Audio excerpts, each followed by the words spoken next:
there's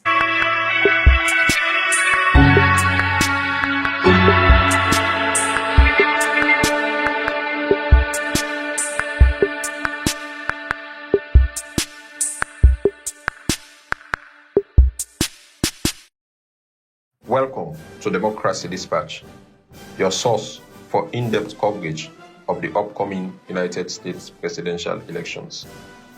Today, we have the privilege of speaking with the Public Affairs Officer of the United States Embassy in Sierra Leone to gain valuable insights into the intricacies of the U.S. electoral process. This exclusive interview aims to delve into key aspects such as electoral procedures, the significance of presidential debates, the role of electoral bodies, and more. Join us as we explore the fundamental principles that underscore democracy in the United States and its impact on global politics. First of all, thank you, for taking time, out of your busy schedule, to grant us this interview.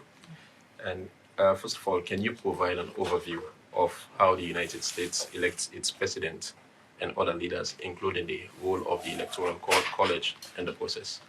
Well, we have a pretty standard format for elections. Every 4 years, we elect a new president. Other elected officials, such as senators or Congress members of the House of Representatives, are elected on different schedules. So the House of Representatives elects all of its members every 2 years. The Senate elects senators every 6 years, but on a staggered basis. So you'll have 1/3 of the Senate being reelected every 2 years. We have standard election years, and then also some states may have elections for governors every 4 years or 3 years, depending on the state law for the term of office for that too. We also elect state officials, so we have state legislatures, and often they have a similar as the House of Representatives or the senators. But there's regulations laid out specifically when the election day is, what the term of office is of each elected official, and a process of how they will be elected. So typically, you have a primary election, which happens earlier, which is when the candidate decides which people will get to be the official party candidate.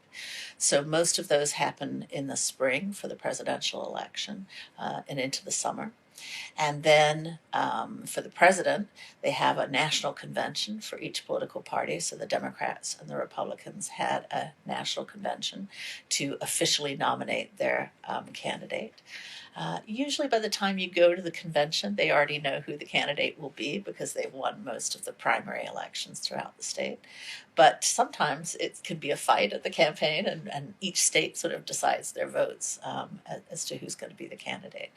So in the beginning, anybody can run for president if they meet their qualifications in the Constitution that are set out in the Constitution, which I believe is 35 years old, born in the United States, and the vice president has come from a different state. But as long as they meet these requirements for running for president, anybody can run for president. They have to go through the primary system and then be selected by majority of voters to be the party candidate. Once they're selected as their party candidate, then we have the general election, which is always in November. And it's this year will be November 5th, Tuesday. No, it's always on a Tuesday. And the election happens. In the election, we have each state votes. We go state by state, and so the majority of votes from each state decides who's going to get all the electoral votes for president. We have an unusual system called the Electoral College. It was established earlier on to kind of make elections simpler. It doesn't always seem that way, but there are reasons for that it allows for a more wider process so that people have access as well. So, for example, in the state of Illinois, everybody in Illinois goes to vote, and whoever wins the majority of the popular vote, the majority of people voting for that, then all of the electoral votes for the state of Illinois go to that candidate. The number of electoral votes that each state has is decided by how many people they have, how many representatives they have in the House of Representatives, which is decided by population. Then each state has 2 senators, and so we have 2 senators for that. And then some places like the District of Columbia also have electors who are, for that as well. And so as a result, we have a 538 electors total. So each state, with the exception of Maine and Nebraska, which elects, they do proportional allotment of their electors. So 40% of one party if gets 40% of one state gets that vote, then that party, then 40% of the electors will vote for that candidate, and the other 60% for the other candidate. But most states, it's winner takes all. So in order to win the presidential election, the candidate must win 270 votes from electoral votes.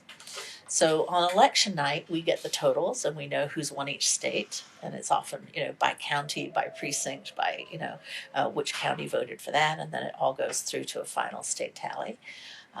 And then we go from there to that will basically pretty much decide the election. At that point, we'll know usually who's won the election. Sometimes if it's really close, it takes a little while they recount votes and check and make sure. If a lot of states have rules that if it's within a certain number of votes, if an election is within a certain number of votes, then you have to have a recount, an automatic recount. But usually elections are not that close. It has happened, certainly.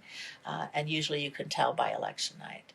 Then the Electoral College the electors meet usually in about December and officially cast the votes.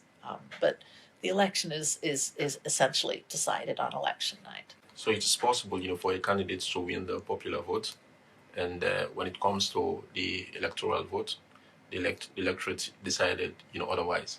It is possible. So the electoral college, the people who are selected as electors, in many states are required to vote for the candidate that received the majority votes, and can face fines and punishments if they don't. There are some states where theoretically an elector could vote for somebody else than the state chose, but it doesn't happen. So there's a lot of talk about could it happen? Is it possible to happen? I think it may have happened once or twice in the whole history, that we know. But it is possible nonetheless to win the popular vote, but not the electoral vote because of the winner-take-all system. So you could have a state that has a large population and a candidate wins the majority of the vote there, say 78% of the vote in that state, and have a lot of people vote for them, but they still only get the total number of electoral votes that state is given. And if they win, if the other candidate wins a small majority even in other states that add up to more electoral votes, then even if they have a lot of popular votes, they can still win the electoral, the opponent can win the electoral vote. Okay, and now let's talk about the presidential debate, which is a significant event during the election cycle. How do these debates, play a role in informing and empowering voters to make informed decisions?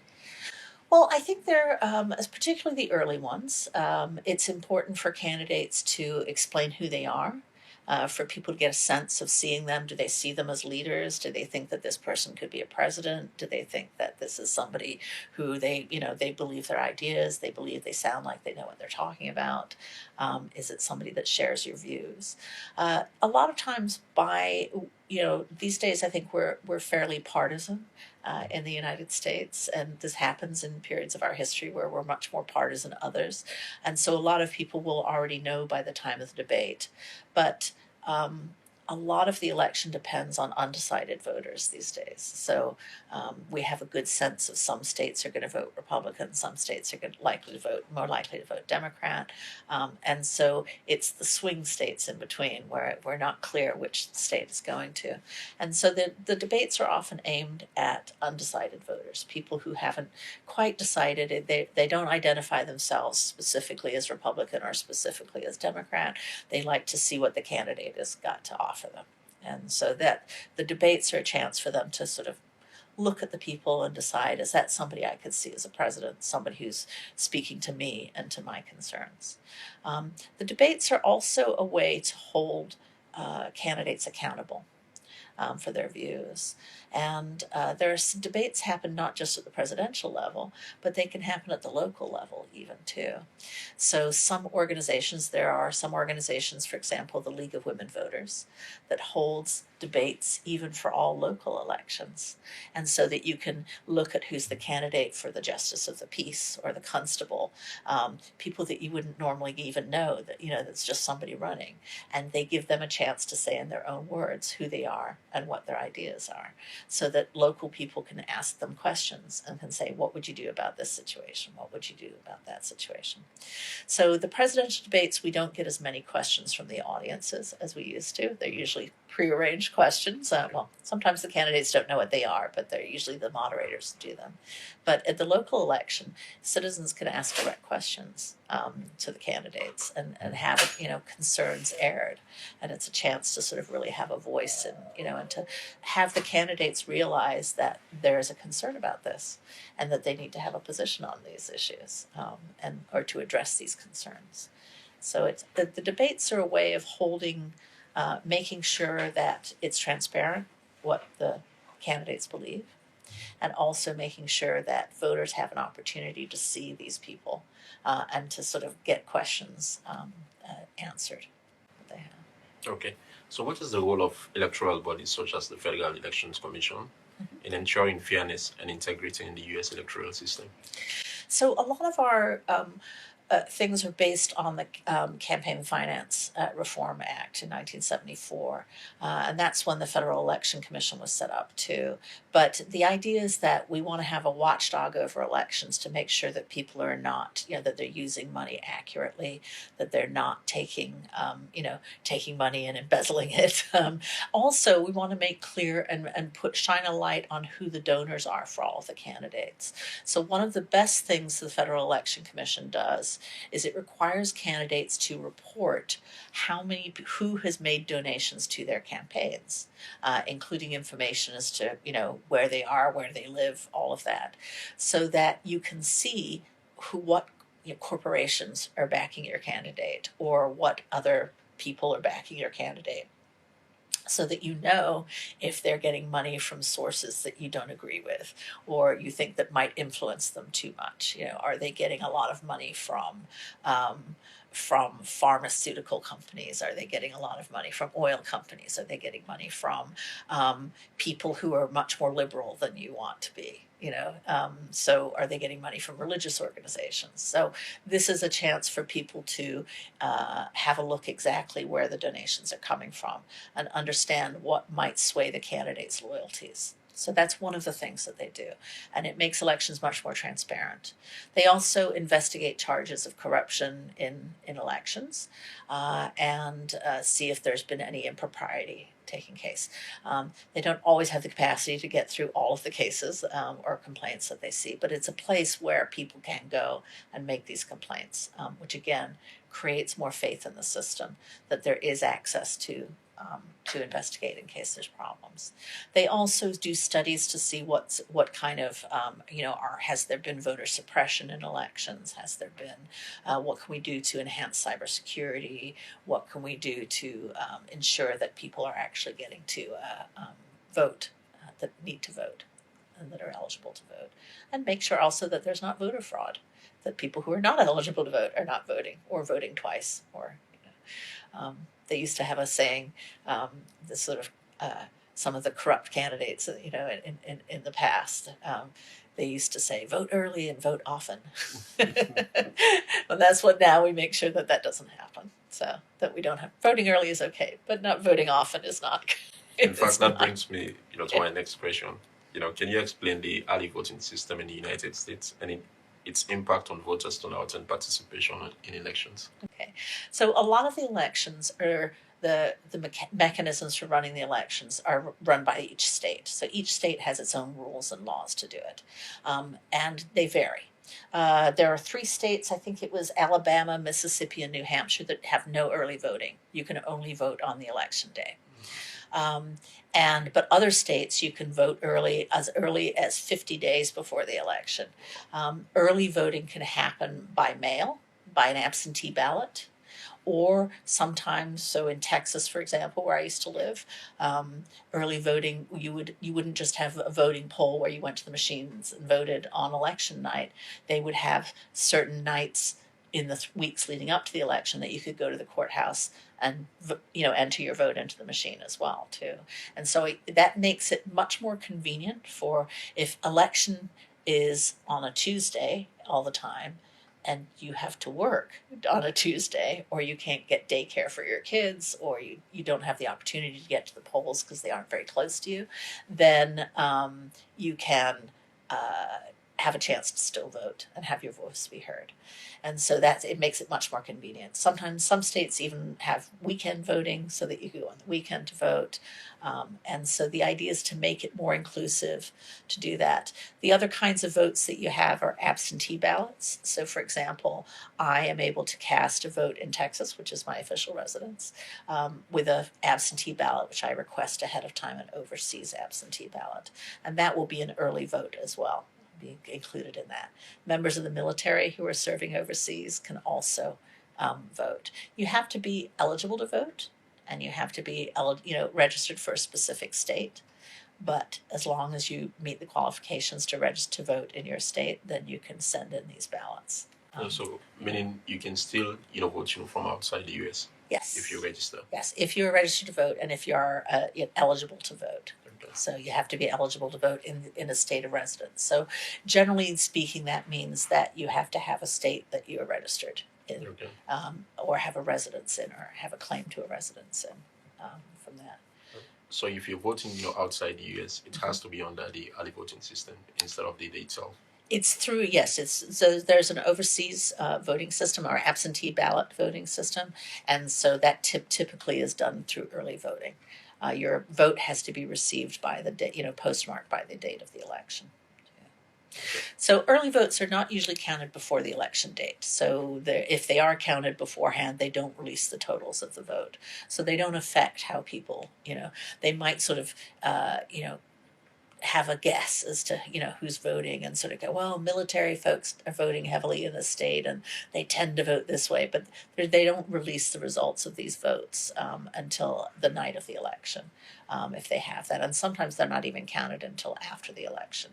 So it's just they'll be included in the totals, but they won't be coded. They'll be counted later, a couple of days later, if it's not a close election. Okay. You spoke earlier, about cybersecurity. How does the U.S. government work to ensure the security and integrity, of the electoral process, especially in the face of ongoing challenges, such as cybersecurity threats? Mm-hmm. Mm-hmm. Well, again, each state is different. The federal government has some funding and assistance available to states to ensure that they've got security of their elections. And so the Federal Elections Committee, there's a couple of other commissions as well that have some funding available that the states can apply to. But states in general, for example, California, will look at they work with the FBI. And the FBI gives them advice on, latest trends in that.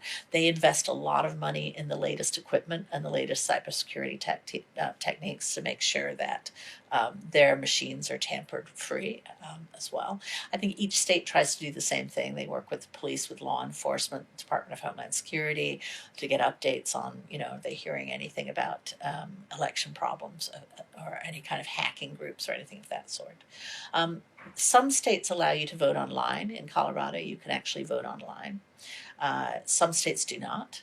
And so again, it's a bit of a patchwork of systems around, but generally speaking, They like to work with law enforcement officers, focus on getting good equipment that's tamper-free. And then they also do things like manual audits of electronically done votes to just go into the system and make sure that they are actually being counted accurately by the system. So with all these online, tools, the political parties, have access, to also monitor, to see, to verify, their voting systems and all that. So I'm sorry, could you repeat the The question? political parties. Yes. You said in some states, some people can vote, online. So there is a way, that the political parties, can also monitor, some of these systems. Yes, certainly they can see the results and the tabulations that come in the same way that the election officials can as well. So each city will have its own election, each town will have its own election officials. They will have election poll workers who are, nonpartisan poll workers who come, and their job is to check everybody's voter registration card and that too. Those folks, if for online voters, they will also be checking them electronically and making sure that they're eligible before they're given a ballot that they can vote on. And so the goal is to make it so that people can see transparently how the election went, and also to make sure that it's inclusive so that everybody who is eligible to vote is able to vote. And that's what early voting is about, online voting is about, providing alternate dates for people to come and vote so that everybody can have their voice heard, which is what makes real democracy. Yes. To do that. Voter registration and access to polling stations have been topics of discussion. How does the US government address the issue to promote inclusivity and ensure all eligible voters can participate in the elections? Well, Congress has passed a series of Voter Rights Act to make sure about registration, and they amend them and they add, new things to them as well. So there are certain registration laws and, systems of federal registrars so that local states can't completely, whatever local situation, if it's not in accordance with the Constitution, that the federal registrars can step in and make sure that people are voting. They ultimately, it's it's up to the states and the localities to ensure that there is safe elections and that people are getting access to the polls. And these days, it's very easy because people will make comments on social media going, "Oh, there's a problem here, we're being thing," and a lot of people will come out and watch, and it holds people responsible for that too. So you have the media that's watching, and that's the other thing about a free and independent media is the ability to go and observe and to see what's going on, and that also is a deterrent to intimidation. It's not that intimidation doesn't happen, but if it does happen, it's usually investigated, and there's consequences for the folks who are involved in that situation. So the idea is always to make sure that everybody who is eligible to vote can vote. Okay. In terms of international observers, what measures does the US government undertake to ensure transparency and credibility in the electoral process, particularly regarding foreign scrutiny? Well, just like any other country, we invite international observers to come and watch our elections. We invite media, for example. We have reporting tours for journalists all through election year to come and follow candidates around and see how they campaign, and to be there for primary elections, and also for the general election, to come to our national conventions to see how that works, to talk to local election officials to find out how they work too. So we openly invite reporters and journalists to come into our country to report on these issues. We also invite actual election observers. So certainly through the United Nations, in the same way there are international observers in Sierra Leone and in other countries around the world. We also invite international observers to come and observe at the polls and see what's happening during our election. And again, we want to be transparent about our elections. For democracies to work, you need to have faith in the electoral system. And the more transparent the system is, and the more people you have observing, and you have people from political parties observing, you have international observers, you have law enforcement observing, you have the media observing, all of this, social media, just regular folks with their cameras, I think that makes it, it puts elections into the light. It makes corruption harder. It doesn't mean it doesn't exist sometimes, but it does make corruption harder, and it makes sort of regular laws and regular systems of how the elections work also make it more transparent and give people more faith in the system. Okay. So with the increase in influence of social media and digital technologies, how is the US government adapting to ensure that information shared during election campaigns is accurate and not manipulated for political gain? Yeah, this is something that is very difficult for any government to do anywhere in the world, and I'm not sure that it's necessarily the responsibility of the federal government to do that. I think that we'd like to sort of pass laws to ensure that there is anti-libel laws and those things, so that people who are making false accusations against somebody that there's a way to prosecute that. But it's very difficult. This is an issue that all countries are facing right now. And so, again, most of this is at the local level. Most of this is through people, through the media, trying to highlight these sorts of issues and disinformation. Law enforcement investigating hackers or social media trolls and things to find out these groups and see if there's any, foreign influence or anything too. But this is the issue that I think every country is facing now, is how do you ensure that your citizens can think critically about what they see, that they don't take everything for granted. And I think this is also in schools. I think they're trying to focus on how to teaching children how to look with a critical eye at what they see. And that's what we do here as well. We try to educate people about, how does this things work so that you can recognize it? How does it work? So I think there's a lot of people out there, not necessarily in the government, but in the educational field, in NGOs, in even the political parties, of course, are very interested in stopping false narratives from getting out there. And so I think they're more from a private angle, probably working on how to address the problems and false narratives that come out in social media. So there's a little bit of everything involved, but I'm not sure anybody has the solution just yet. We're just trying to make people aware of the situation so that they can be a little bit more critical when they hear something and not believe the first thing they heard from WhatsApp or Facebook, that they know to go and look and to verify the information that they see. And for opinion polls, there is one interesting aspect, about it. Sometimes they make predictions, and in some cases, they some of their predictions, actually come to light. How do these opinion polls, work? That's polling organizations as well. I'm not as familiar with those, so I don't want us to get to somewhere that I don't really know about that too. So those are usually companies that do make the living, like Gallup and things, making the living doing polls, and so I can't speak to their expertise. Very good. So finally, what lessons can other countries, including Sierra Leone, learn from the US electoral system, and are there any best practices that could be implemented to strengthen democratic processes globally? Well, we are well aware in the United States that we are not a perfect democracy. We have problems, same as other countries. But one of the things that we have that works very well in our advantage is that we have a very predictable, stable system of elections. Regular dates for elections. I know this is one of the recommendations from the Tripartite Commission here as well, to have standard dates for elections, so it's predictable, so that when it's going to happen. People know they are going to have to voice later. If they're not happy with the government, they know that in so many years they will be able to vote and vote out that office, that person, or keep them in as they choose.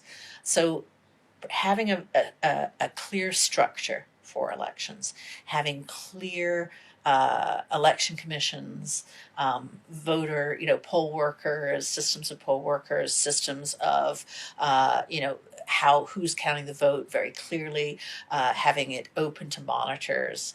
Those procedures are what give people faith in a system. And also, again, the more transparent that you can make the process, the better. So the more people you can invite in to see what's happening, international observers, the media, the parties, the public, so that you can, with whatever's practical, so that you have a system in place to know that people are monitoring these elections and that these elections are being conducted fairly. And if you have that in place, that will also, I think that's something the United States has. And people will disagree about the votes, and they'll disagree about, sometimes in some elections, but in the end, it's a system that it's a structure, and a very clear structure that people can understand. And that, I think, is something that is a good model for democracies around the world. Something that's consistent, something that's transparent. Thank you very much for your time. You've provided a comprehensive insight, from the U.S. electoral system. On behalf of, the Eyewitness News team, we want to, thank you very much, for taking the time, out of your schedule, to grant us this Thank interview. you. It was a pleasure. We love to talk about the United States, and we're very pleased to support Sierra Leone as it also moves towards greater democracy and governance, transparent governance. And we know that this is important to the government here, and we, wholeheartedly are committed to supporting Sierra Leone as it becomes more democratic. Thank you. Thank you. Yeah.